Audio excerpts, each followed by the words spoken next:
পাড়ার রবীন্দ্র নজরুল সন্ধ্যা। বিকাল না হতে হতেই পাড়ার ছোট্ট ছোট্ট মেয়েরা শাড়ি পরে, মাথায় ফুল গুঁজে, আর ছেলেরা ধুতি পাঞ্জাবি পরে উপস্থিত হয়ে গেছে মঞ্চের সামনে।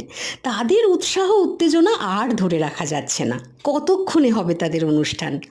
যথাসময় শুরু হলো অনুষ্ঠান। কিছু নাচ, কিছু গান, কিছু আবৃত্তি, কিছু বক্তব্য ইতিমধ্যেই আমরা শুনেছি এবং দেখেছি। কিছুক্ষণ পরেই হবে বাবুদের হাস্যকৌতুক।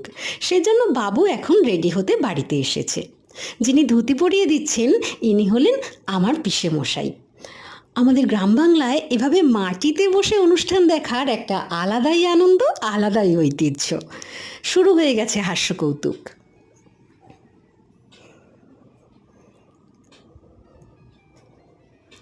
এতক্ষণে আপনারা নিশ্চয়ই বুঝে গেছেন কোন হাস্যকৌতুক হচ্ছে।